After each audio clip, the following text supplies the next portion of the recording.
All right, so I cannot charge yet on a Tesla supercharger, so I'm going to go to an EA charger, and I want to see if preconditioning works. Right now, I do have preconditioning set up. Right now, I still have about 4 miles to go to get to my destination to charge, but I'm currently sitting at 28% state of charge, 58 miles of range left. So if I click on the navigation screen, and this is a fairly new EA charger that was installed by in my local mall. So if I click here, yeah, the Mayfair. So this is an EA charging station that got installed, I don't know, a couple, 2, 3, 4 months ago. So I am going to route here, and I want to see if preconditioning starts with me starting guidance to this charging station. The route guidance will start now. So I have started navigation to Electrify America station. I don't see any indication right now that preconditioning has started, but I have selected battery conditioning mode, so it should start to condition the battery as I get closer to, or hopefully now that I've selected route to this EA station.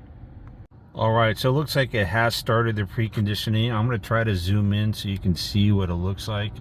I am in the sun a little bit, but you can see in the battery icon right now I've got 28% state of charge, and it's got that squiggly, looks like a shock absorber electrical line in the battery indicator. So it looks like it is preconditioning. So hopefully when I get there, there are 350 kilowatt chargers, me preconditioning the battery. So I'm interested to see what speeds I can get now plugging into the 350 kilowatt EA chargers when the battery is actually preconditioning.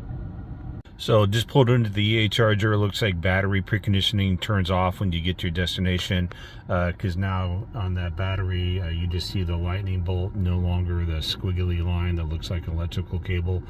So I'm here at 52 miles of range left. And I've got 25% state of charge. I will be charging to at least 80%, maybe a little higher, I don't know. There's a lot of cars here right now, so right now I got it set at 90%. So that's the last time I charged my car. So 800 volt system, 34 minutes, and the guessometer is saying 210 miles of range, and a 400 volt system, 1 hour and 18 minutes. So I'm interested to see with the 350 kilowatt chargers, even though we got 1, 2, 3 cars here. We got a Mercedes-Benz, then we got 2 Ioniq 5s here that are charging. So we'll see what my rates of speed are here. So even with battery preconditioning, the max I'm getting is about 152 kilowatts per hour. Currently at 13 minutes left, 48% state of charge, costing $22, or actually $11.36. The interesting thing is I tried to charge up at a Tesla supercharger, and they are 47 cents per kilowatt hour, where Electrify America here is 56. So it'd be interesting to see as Tesla superchargers open up to other vehicles if the EA infrastructure is going to be decreased. But again, only charging about 153 kilowatts per hour, not even close to the max of what this Kia can do. All right, it's getting close to the end. I got about 2 minutes left, so it's continually ramping down. The fastest time I saw was about 153, 154 kilowatts. I have never seen at this EA station. I've only charged here a couple times, though. I've never seen at this EA station that it got over 150 kilowatts. I've seen some stuff that maybe spike up to 200, but immediately goes back down to about 153. So again, I got 2 minutes left. It's definitely tapering down to 52 kilowatts. Again, I'm sitting at 88% state of charge, so it's going to be shutting down here, and obviously in the next 2 minutes. All right, finished charging at an EA station. I got 212 miles of range. Last time I drove for 125.5 miles, getting 2.6 miles per kilowatt hour. Again, currently sitting at 90%. And the main reason why I'm not getting a higher miles per range is because I'm only getting 2.6 miles per kilowatt hour due to the cold climate. Even though this car does have a heat pump, it also it's just the cold weather just drains the battery. So overall efficiency in the cold weather and on EVs is horrible. Luckily, I don't charge at EA stations or any other paid station very often. I typically charge at my home at 16 cents per kilowatt hour. So this was, again, not something I normally do, but I'm only getting about 212 miles of range at 90% state of charge, mainly due I'm only getting 2.6 miles per kilowatt hour.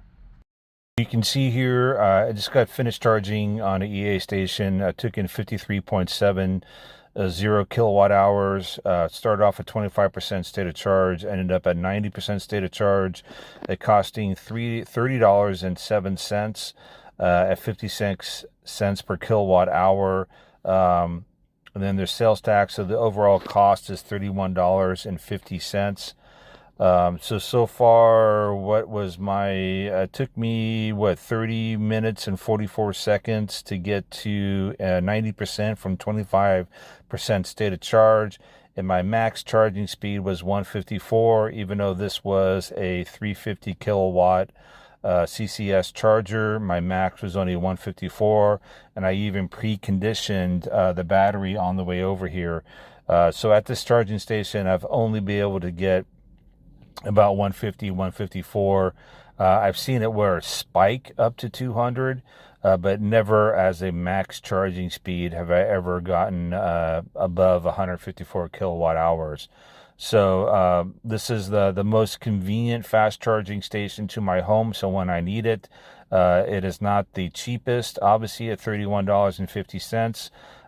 So in equation to, or, to transpose this into like a gas car, I know my wife is spending between $45 to $55 a week. So this is getting very close to what my wife spends on to charge up her vehicle, and she can go for an entire week. This would probably last me maybe 3 days max, again, depending on the weather. So it actually, to drive my vehicle, if I were to charge at an EA station for a week, it would probably cost me over $60 to $70 to charge, which at this point it wouldn't be cost effective to own an EV if you had to charge on level DC fast charges all the time.